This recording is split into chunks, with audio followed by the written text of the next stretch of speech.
Hey friends, thanks for joining today. Our topic for today's lesson is going to be Trump's tariffs against China and what it means for e-commerce sellers. If you have some questions about what the tariffs are going to be affecting, who pays, how HS codes work to identify your products, I talk about all these questions in a previous video, so go to check that out. But today we're going to be covering these tariffs in perspective. So we're going to take a look at some historical examples, what the arguments for and against are, and then what kind of conflicts they actually cause in history. We're going to take a look at the economics of a tariff, so a little bit of Econ 1. We're going to take a look at what goods are affected, how the market changes, and why, and then some alternatives to these tariffs, free trade agreements, and address some of the problems that these tariffs are trying to correct, like intellectual property rights, labor, and things like that.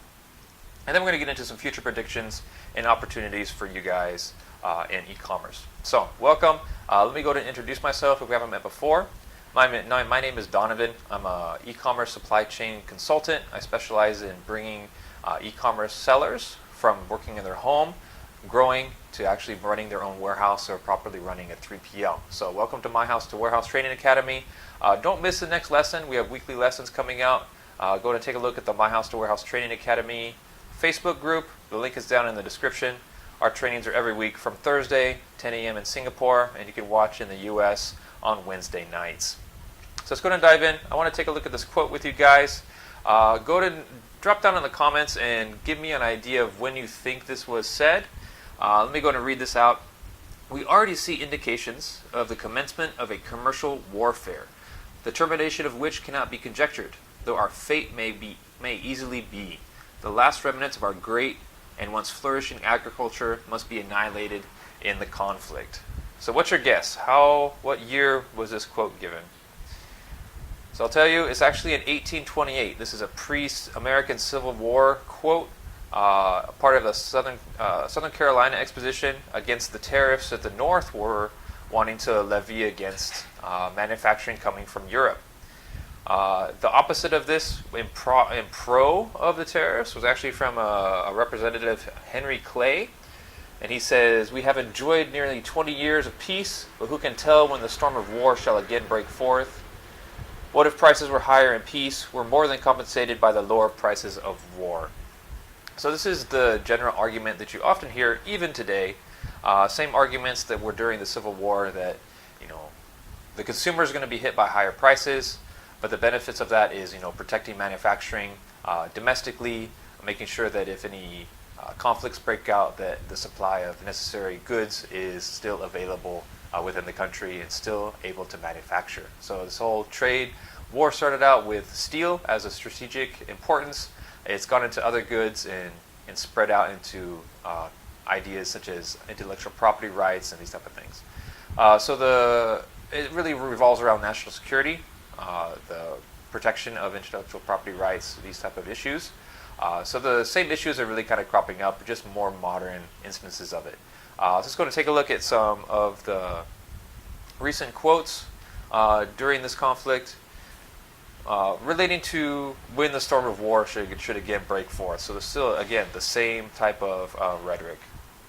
From Trump, very famous, recently said, "Trade wars are good and easy to win," again prompting that war image. And again, I do agree that there's some intellectual property protections that need to be had, but maybe stoking the fires of war may not be the right way to do it. And then the last remains of our great and once flourishing agriculture must be annihilated in the conflict. So this is similar to an article recently shown in The Economist of some businesses being hit hard by these tariffs. So the tariff imposed was 25% on half of their steel supply that they use to manufacture, lobster traps and these things for the U.S. domestic economy. And the CEO says that they were very, very disappointed. So it's very similar across centuries, right? The local consumer and suppliers are being hit by these higher prices, whereas the opposite is saying that we need to protect our national security and protect our interests. So let's go and take a look at some global causes of conflict that are related to economics, right? So the market, tariffs, and these type of things.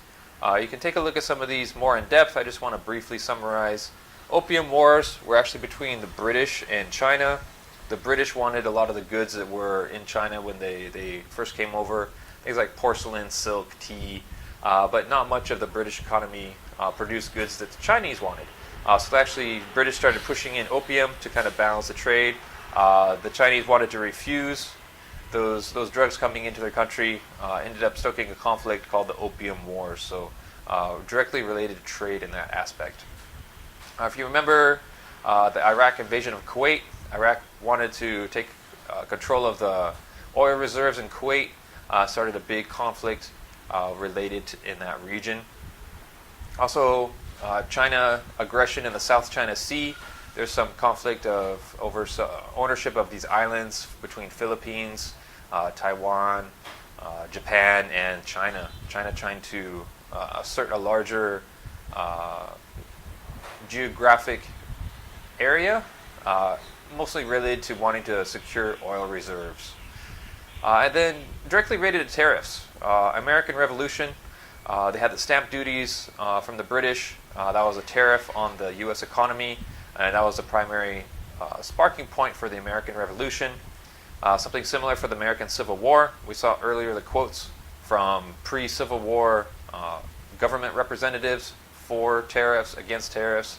The South didn't like the tariffs against the imports because they were generating the raw materials. So the raw materials would be produced in the southern United States, sent to Europe for manufacturing, and brought back. So when the tariffs went up, the demand for their raw materials went down. And then also they had to pay higher prices for the manufactured goods. So definitely a lot of conflict there between the North and South. American Civil War, mostly heard about as a war against slavery, but it was also highly economic in origin. Also, we have World War I. If you remember, following World War II. Following World War I, Germany had to make a lot of reparations at the end of World War I, caused a lot of economic hardship, and then they went out and started claiming regions to go to get more resources, which led to World War II. And something similar with Japan. Japan out for resources in Manchuria. They attacked the U.S. once sanctions were placed against them for oil and fuel, and they ended up attacking the U.S. as a result of that. So plenty of examples of economic causes of conflict relating from not just trade, but also tariffs specifically. Okay, so we have this quote here: "When goods don't cross borders, soldiers will."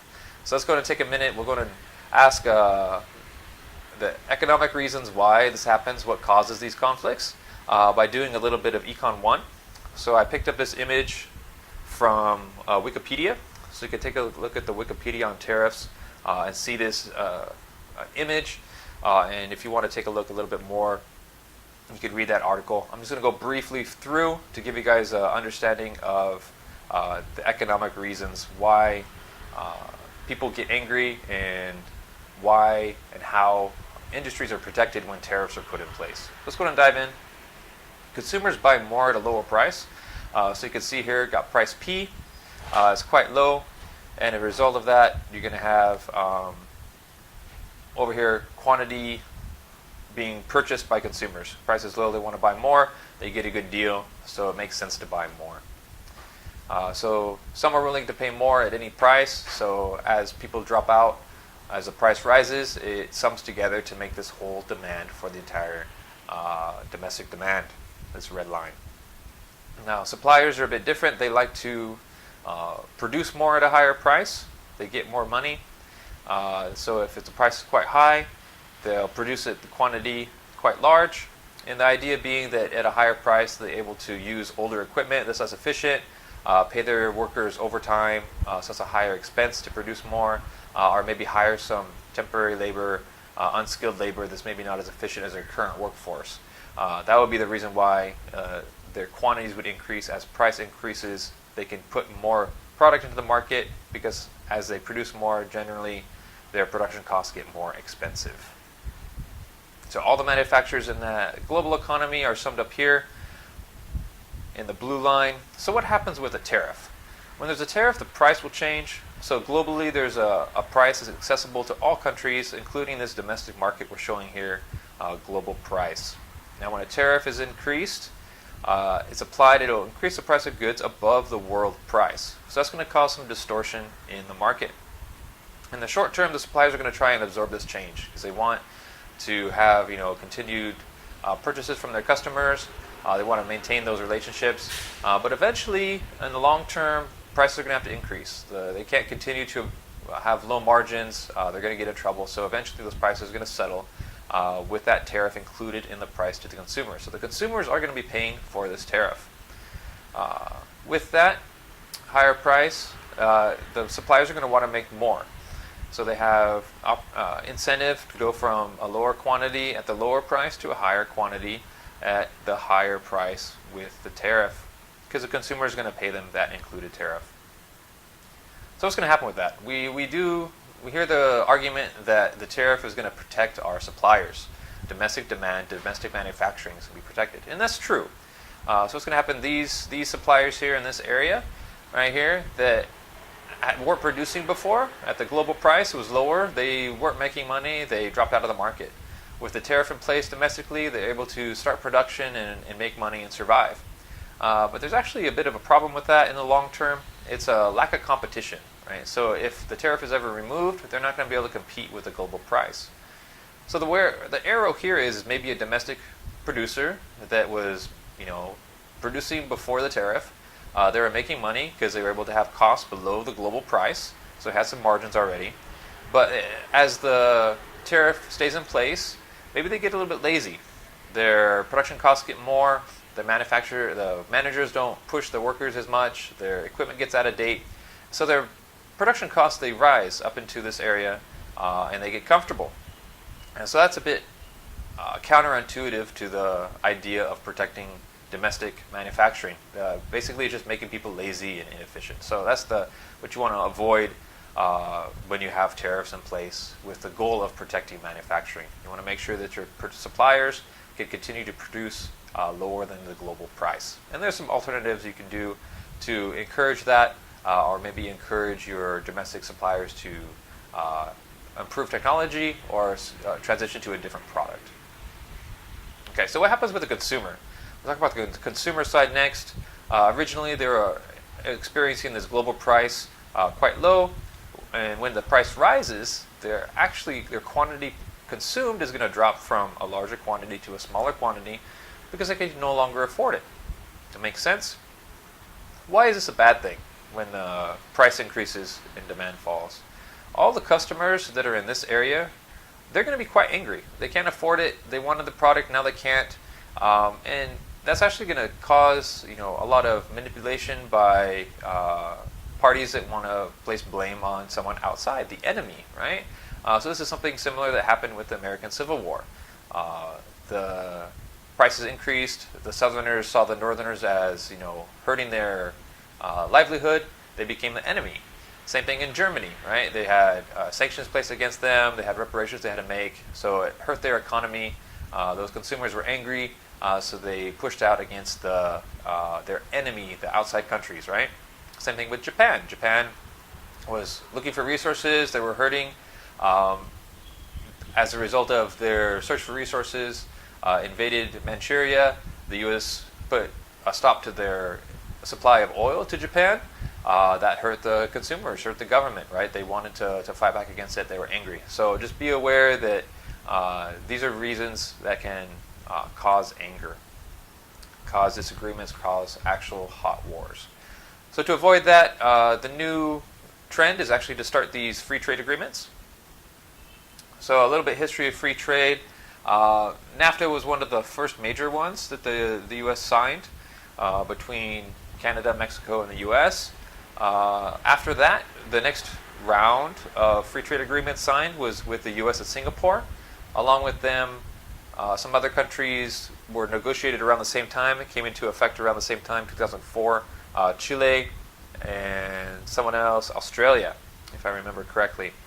So there's some recent growth of free trade agreements. Now globally, there's over 300 And they tend to have quite a few strong standards for some of the problems that we're facing today. Intellectual property rights, safety, security. So all these things are actually included standard in a lot of free trade agreements. So you may have heard recently the Economic Alliance, the TTP, Trans-Pacific Partnership. Now, the reason why I like the idea of these large free trade agreements because it's similar to an alliance in a war. Right? If you remember, groups of countries will gather together to fight back against an enemy. And something similar can happen on the economic side. Trans-Pacific Partnership, has a bunch of countries that the U.S. already has free trade agreements with. Canada's included, Mexico, Chile, Singapore, Australia. There's a lot, Korea, South Korea. So there's plenty of countries in this Trans-Pacific Partnership that U.S. has independent free trade agreements with. So similar to a military alliance of multiple countries working together against one enemy, the idea is that this larger free trade agreement with multiple countries will be similar to that, where everybody grouped together in this free trade agreement can put pressure on a country that's not following the rules. So in this case, it may be China with their intellectual property, or other countries that may step out of line. So it's a larger community coming together. So this is why I think free trade agreements are going to be part of the future, whether what's happening now, I think is a bit temporary. In the future, I think this is the where things are going to go. Instead of military alliances, it's going to be economic alliances. Now, there's competition, like we talked about with the economics example. The competition does create healthy companies, at least to them not being lazy, making sure they're more efficient. Just think about if you're running a race. If someone is running next to you, you're going to try that much more harder to win. If you have a big lead or some advantage against them, then it's quite easy to take it easy and not push as hard. So that's the idea there. If there's free trade, the company's going to be healthier. There's going to be more innovation to stay ahead of the competition. And there's, like I mentioned, there's also other economic ways to stimulate creativity, find the competitive advantage of certain companies and countries, pivot their manufacturing and solutions to a more profitable area. All right. Our text today is going to be this free trade agreements and globalization in the wake of Brexit and Trump. Arnie here, he's a pretty good resource, an economist from Norway. Really good perspective on the global effects of Brexit and the tariffs that Trump is starting to impose. Really good resource to learn more about free trade agreements, their benefits, intellectual property, securing that, and trade imbalances that are often argued for leaving these free trade agreements. So if you want to learn more, check out the link down in the description. Affiliate link will give me a small commission if you purchase through that. So let's take a look at the quote. Trade agreements with reciprocal liberalization are beneficial to the USA and therefore part of the solution. With the cancellation of the TTP membership, the USA lags behind in the global race for free trade agreements, and its modest number of free trade agreements with key trade partners could be part of the explanation for the industrial decline of the USA. So this is directly from the book. The number of free trade agreements by country. We have a dark bar for the ones that are signed and in effect, a light bar for the number in negotiation. You can see Chile at the top with 21 free trade agreements, Singapore at 20, Switzerland at 20. Singapore has quite a few in negotiation. With no natural resources here at Singapore, they're really working on trade as the main tie to keep the economy flowing. So they see the future with free trade agreements. Hopefully the world comes around to have the same view. As trade becomes more integrated, there'll be less conflict, in my opinion. Here in this, we have USA at number 24 position. Do keep in mind that the EU is counted as one, so with over 20 countries in that group, USA is quite far behind in the free trade agreement arena. So consumer goods in the next round. This is the meat and potatoes of this video, I think, for anybody selling online e-commerce that's importing from China. You haven't felt anything yet because it's mostly been tariffs against commodities, commercial goods that are on the manufacturing side here in the US. It's going to start trickling in this next month to hit actual consumer goods. So go ahead and you can check out federal federalregister.gov. The full link is down in the description, so be sure and check that out. It's going to have the full list published by the U.S. government of what HS codes and goods are going to be up for grabs in the next round of tariffs. So everything is included. You've got apparel, all kinds of apparel, toys, so it really doesn't matter. Everything is going to be included there. But I do want to point out this quote from that website, so go ahead and check it out, read the full description. In commencing on the inclusion or removal of particular tariff subheadings listed in the annex. So that's all the different tariffs that are listed. The U.S. Trade Representative's Office requests that comments and commenters addresses specifically whether imposing increased duties on particular product would be practical and effective in obtaining the elimination of China's acts, policies, and practices, and whether imposing additional duties on particular products would cause disproportionate economic harm to U.S. interests, including small or medium-sized businesses and consumers. So if you are worried about these tariffs hurting your e-commerce business, you have an opportunity to voice your opinion to the U.S. government. So look for that link down in the description. Check out the announcement. It's not very long. The announcement itself is maybe 3-4 pages. The rest of the document is just covering the HS codes and items that are up for the next round of tariffs. So I do encourage you to go ahead and take the time to lodge your feedback with the government. So what's next? You want to look for coalition building. So coalition building, I mean that Trump and negotiators are able to bring China into the negotiating table without too many threats to actually get some business done of negotiation. One thing I want to point out is that during this recently, NAFTA was renegotiated to this U.S., Mexico, Canada agreement. Some things were changed. It's largely the same. The thing is, it was signed by the leaders, but it hasn't been ratified by the U.S. government yet. So that's the tough thing about politics, is that you have to bring everybody on board, bring along with you.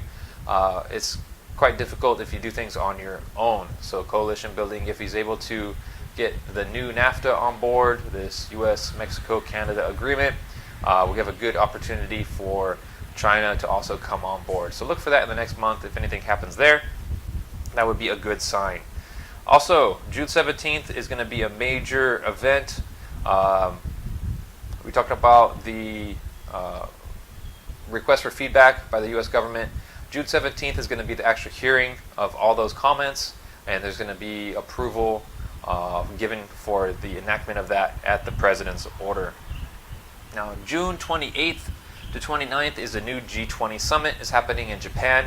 That's going to be the major date. He's going to be meeting with the President of China and his negotiators on these tariffs. So this is going to be ammunition. This is June 17th hearing is going to cover all the requested tariffs to be allowed to be employed. It's going to be basically a negotiation tactic going into G20 that he's able to pull the trigger on these tariffs, new tariffs against consumer goods, going into the negotiations of G20. So pay attention in June. Quite a lot of things happening. June 17th, June 28th, and 29th. Now, what's left after tariffs? It's a good question. If negotiations fall through after the G20, really not sure where things are going to go. Highly likely that it will escalate. So keep your tabs on the news. Watch things during June. I'll be posting more videos after the G20 summit. So we'll see. Hopefully we have some good news and we have some new agreements to work with China on better terms. But during all this, there's actually some opportunities that I want to share with you. What I see is an opportunity to import ahead of additional tariffs. You still have a month minimum before anything comes, and it's a good opportunity to talk to your supplier, push the price down if you order a larger quantity. I suggest doing this sooner rather than later. As people get more nervous and see the writing on the wall, they're going to want to import more quantities also. I have a good feeling that at the end of June, around the G20 summit, there's going to be a big crush at China Customs, everybody trying to ship things out of the country ahead of any potential tariffs by the U.S. government during negotiations if they break down. So do make the decision early, get those prices down if you order a larger quantity to take advantage of the lower tariff. Now, after tariffs, there may be an opportunity to get a discount. If you're a supplier, you have a good relationship with them. If they see you as a good client to keep, they may offer you a discount. Like, understand that the tariff went up 15%. Ask them to give you a 15% discount so that your price essentially stays the same and you stay on as a customer. You don't try and outsource to another country. So there's an opportunity there if you can work with your supplier on that. Now, LIFO liquidation, this is a accounting trick, basically. So if you're doing cost accounting based on LIFO, you have an opportunity to do LIFO liquidation, which is basically selling down cheaper products that are on your books to show more revenue. So if you know about that, take advantage if you need to. If you're doing average costing or something like that, not for you. Now, look, long term, you definitely want to look for other free trade agreement countries, places like South Korea, Australia, Mexico, Canada. USA already has free trade agreements with these countries. It's a good opportunity to shift your manufacturing to those countries, maybe to diversify your supply chain a bit. Take another look at your business model and see if you can take advantage of used or closeout. Might be an opportunity to do a vintage side of your business or something related to a bit older products that are already in the country, so you don't need to import new. You can sell used or vintage for your business. So see if that works for you. I do want to leave you with a kind of a positive quote from the United States-Singapore Free Trade Agreement negotiations. Some of the people there that were involved gave their thoughts after the negotiations of this book. So I just want to share with you that it is possible to get good negotiations done. Their feedback about the U.S. business representatives that they work with: in my view, they are professionals in the business of negotiations. They scrutinize every development, understand their own interests, and are relentless in pursuing them. Equally, they are also always prepared to listen and to understand the constraints of their counterparts and to propose creative solutions for which both sides may have their specific needs addressed. So I think this is a great quote talking about what the root of negotiation actually is. It really gets down to finding a win-win. Sure, it's great to deal with China and make them take the U.S. seriously with all these tariffs, but in the end, it really comes down to good negotiation, and good negotiation comes down to a win-win solution. So look for that. Look for signs of that during the next month. June, we're going to have to see if all of the goods that are proposed for tariff actually come through, and then see what the outcome of the G20 summit and those negotiations with China come to. So look for a win-win. Now go and take advantage of the opportunities presented. Hopefully get better prices with your China manufacturers. Don't miss the next lesson. We got My House to Warehouse Training Academy. Link is in the description, so you can check out all the resources there. I will see you next Thursday, 10 a.m. From the West Coast on Wednesday night. Thank you so much for joining, guys. I will see you next week. Bye-bye.